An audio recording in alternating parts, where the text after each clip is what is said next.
এই জন্য আমি চেষ্টা করবো তো যেটা বলছিলেন লক্ষ্য থাকলে বন্ধু থাকে বন্ধু করতে পারবে যদি না থাকে তাহলে কিন্তু ওই জার্নি থাকতে থেকে জার্নিকে ভবিষ্যৎ হবে কিন্তু ওই ক্লিয়ার পাবেন।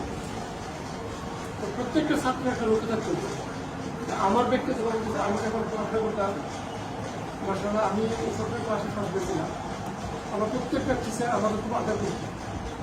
আমি ক্লাসে গেলে আমাদের একটা ব্যাচ প্রথম চিন্তা আর ক্লাসে কেউ রিজার্ভ থাকে কিন্তু আমাকে ক্লাস আসে ছাত্ররা আমার নাম হচ্ছে আব্দুল কালিম। আমাকে বলতো খান আগা খান পাশে খান আব্দুল কালিম পাকিস্তান পাওয়ার একশো আব্দুল কালিম খান। ওই সময় আমার টিচার যোগ করে বলতেছে আগা খান পাশা খান আব্দুল কালিম বলেন তো তো আমাকে প্রথম জিজ্ঞাসা করতো। তো জানে টিচার জানে যে আলহামদুলিল্লাহ আন্তর্জাতিক পাশে আপনাদের তেমনি তোমাদের বলতেছি যে আমার তো জীবন লক্ষ্য ছিল আমি একজন তোমাদের আমার লক্ষ্য ছিল ইঞ্জিনিয়ার হওয়া। কিন্তু অনেকের লক্ষ্য থাকে কিন্তু সে সাকসেসফুল হয় না। সাকসেসফুল হবে যেটা আল্লাহ তাআলা যে তোমরা মুসলিম বিশ্বাস করি আমার তোমার যেটা ডেস্টিনি ভাগ্য মধ্যে লেখা সেটাই হবে।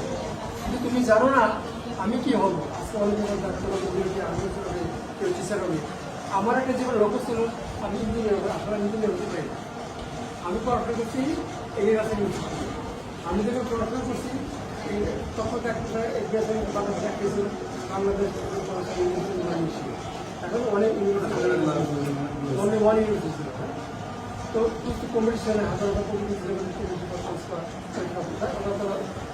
গেছে। কিন্তু আমি কোনদিন অস্ট্রেলিয়া যাবো এরকম কল্পনা করি না। আমার চিন্তা আসলে আজকাল যাবো আমরা বসতে তোমরা কিন্তু অস্ট্রেলিয়া কি জিনিস তোমার নিতে পারো আমেরিকা নিতে পারো এখন অনেকে জানে আমাদের সঙ্গে আমাদের কল্পনা ছিল না যে আমি আব্দুল কাইম পুরোপুরি অস্ট্রেলিয়া আমার পরিবার থাকবে এরা আমার খুব কল্পনা ছিল। আমার কল্পনা ছিল যে আমি বাংলাদেশের পড়াশোনা চাকরি করি। আমি চাকরি করছিলাম বাংলাদেশ দান গঠন কেউ বলি কোথায় আছে কে বলতে পারবা? গাজীপুর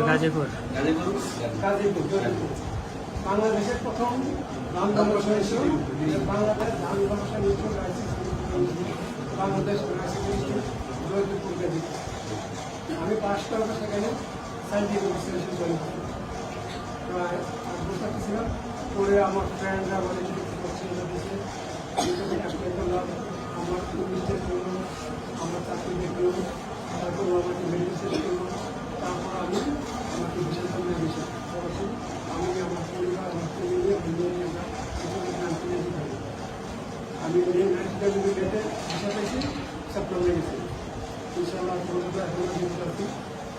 তো প্রত্যেকটা মানুষের লক্ষ্যতা ছিল যদি একটা মানুষ লক্ষ্যতা কিন্তু তাহলে সে সামনে দাঁড়াতে পারবে। তার জন্য কী করতে হবে ভারতে হলে কী করতে হবে পরিশ্রম হইতে হবে। পরিশ্রম মানে কি ফিজিক্যাল ব্যাপার।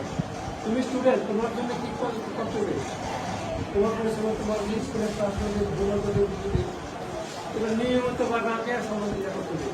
প্রথম কথা হলো ক্লাসে যখন আসবো আমার সম্বন্ধে টিচার ওরা একটা সম্মান করবে কেউ বসতে করতাম না যেহেতু ওইটা সে কিন্তু সাহায্য করতে না। তুমি যে সেক্রেটারি নাও তাকে নাম দেখবে